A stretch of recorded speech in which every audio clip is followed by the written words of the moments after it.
talk about a subject that only a few people seem to want to talk about on a regular basis. The subject is finding purpose. That's a topic that many volumes have been written on, and a lot of people have done some great work helping others find their purpose. I think the oldest writing that I am aware of goes all the way back to Napoleon Hill in his book called Think and Grow Rich. There's a section in there about defining your vision statement and working on putting a definition around who and what you are and what you want to be. I've seen a lot of different variations on that over the years. I think what really crystallized that thinking for me was some experience I had. The time frame was 2008. The U.S. and many of the world markets went through a big recession. Some people even call it a crash. Many people were put out of work. Companies had to downsize. Some companies closed, and people lost their jobs. And in the process of trying to recover from that, I had the wonderful blessing and opportunity to work with or create an organization near where I live, where we served those that were in job transition, career transition. And as we coached those folks and worked with them on ways to find new work, a real central theme bubbled up out of that. People were really thrown by losing their jobs. I have described it this way. For men that were thrown into that job loss situation, they really lost their identity. They weren't sure of who and what they were. For the women, they lost security. The loss of the income and the financial reward that went with their jobs affected their sense of security. Those were the two broad, generalized observations I had about that experience.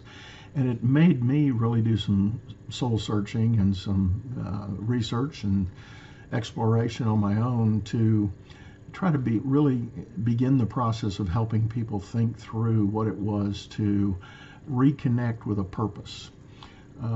My own personal faith tells me we are here for a purpose much greater than we may even imagine. And we go through life searching for a paycheck, trying to find some sense of purpose in the jobs we do and the work we do.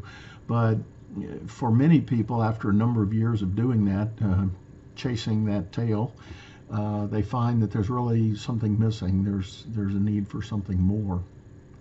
And I can say that as I've coached and worked with other people in later stages of life, they have shifted their focus. They're less motivated by money and physical rewards. They are searching for a give back opportunity. They're searching for a way to help other people, influence other people in a positive way, and find a better purpose. There's a gentleman named Bob Buford that has done a wonderful job of writing about this in a book that he calls Halftime. He uses a sports analogy to say if we look at our life like a game, the game of life, we can look at our life like a sports team might do, in particular a football team. You go to a game with a plan. You train up, you get ready for it, you practice, you go out, start the game. You get halfway through the game and there's a break. Everybody goes back to the locker room for the halftime. And while the bands are out on the field celebrating things, the teams are in the locker room talking about their experience, what happened in the first half, and what they're going to do to change their game plan and do something different in the second half to get a better outcome. Well, in Bob Buford's way of looking at it, the first half, we all tend to search for success. We're trying to land that good job and get that next promotion and get that raise and get that bonus and, marry the girl or marry the guy, move to the right city, have a family, have kids, so on and so on and so on, whatever your early definitions of success might be. But at halftime, you realize that there's still something more to this life. You go in, you make the adjustment, and you come out with a search for significance, not a search for success anymore, but a search for significance. And it's in that search for significance that we really dig deep. We try to reconnect with our sense of purpose, and we move forward in a much different direction. Again, going back to the 2008 time frame and the career assistance organization I worked with, what I found was as we taught purpose to people, we helped people find their definition of their purpose. We found people then would re-energize, and they would begin their effort to find a new job to be more in line with their purpose. And in some cases, they were going 180 degrees opposite of where they had been. And I'm talking people that had been 15 and 20 years in an industry, were leaving that industry, not even trying to go there anymore, and looking for other opportunities in different places. And one of the most amazing things that came out of that was that when a person connected with their purpose and found the job opportunity that matched up, there was an energy there, there was an excitement there that was undeniable. And the hiring managers that were interviewing these people knew it. It was palpable. They could sense it. They could see it. They themselves were energized by it.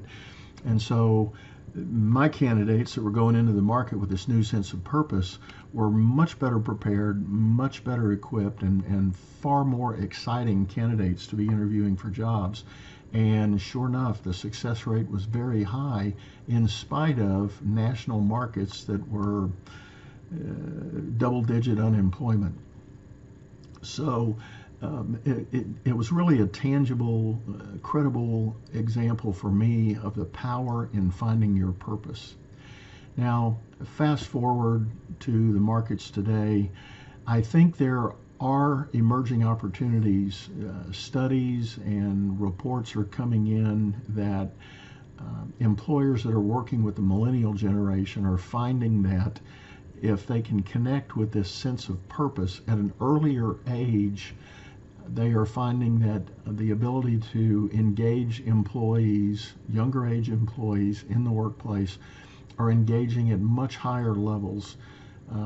If the individual's sense of purpose can align with the company's mission, the company's direction, and the vision that the owner, the founder, the board has put together for that company, and the work that can be done to align those corporate purposes, those business purposes with the personal purposes of those that you may hire and those that are working there, is creating much better opportunity for productivity, higher levels of performance, higher levels of team trust, and a whole lot more in the opportunity to engage the employees. So I am working with a couple of new colleagues that we are putting together some great information. This is a long story to come out perhaps as a little bit of a teaser of some things to come.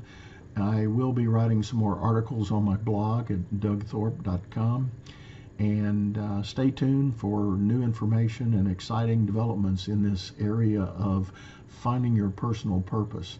And by the way, if you're ready to dive in and do some of that on a personal level, I have a white paper that I'll be happy to send to you. Just jot me a note through any of the social media channels, connect with me, and let me know you're interested in doing that, and we'll get that white paper over to you. And I'll be happy to have a chat and help you get that started and go your own direction. So I appreciate everybody. I will talk to you again in another episode. You have been listening to Doug Thorpe's New Manager Forum. Visit our website at dougthorpe.com. Leave a comment or ask a question. We'll see you in the next episode.